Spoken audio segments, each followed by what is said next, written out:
Dans cette soupe populaire d'Athènes, depuis le mois de septembre, 260 repas sont offerts chaque jour par l'Église orthodoxe. Une offre en augmentation constante. L'an dernier, cette paroisse ne distribuait que 160 repas par jour et seulement 25 quand elle a commencé il y a 5 ans. Yorgos touche une modeste retraite qu'il partage avec sa femme handicapée. Cela fait 2 ans que le couple bénéficie de cette distribution. Moi, quand je vais au supermarché, actuellement, je dépense à peu près 30 €. Mais si avec 30 € c'est suffisant aujourd'hui, ça ne suffira plus demain. Chaque jour, les prix augmentent. Il n'y a aucun contrôle, aucun.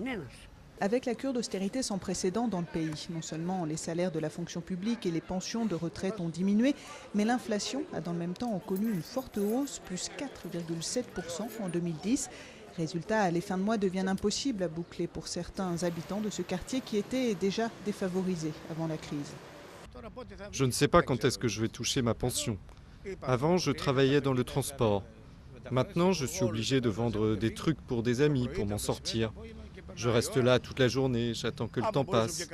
Et si je réussis à vendre quelque chose, c'est bien. Sinon, je vais avoir faim. Kostas devrait toucher 600 à 700 € de pension par mois. Mais pour l'instant, rien n'a été versé depuis qu'il a fini de travailler il y a 5 mois. Les retraités sont les premières victimes de la progression de la pauvreté en Grèce, mais pas seulement. Parmi les gens qui vivent dans la pauvreté en Grèce, on observe un glissement. Ce n'est plus seulement la population des retraités qui est concernée, comme il y a 10 ans. La pauvreté se développe et touche aujourd'hui 14% des travailleurs. Et ce n'est pas seulement le résultat d'une dette ou d'une politique économique.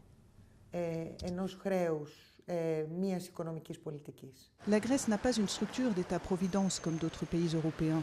C'est sur la solidarité familiale qu'il faut compter pour échapper à l'exclusion ou sur l'aide sociale limitée fournie par l'Église et les ONG. En 2008, Eurostat comptait 1/5 de la population menacée par la pauvreté. Certaines estimations parlent désormais de près d'un quart.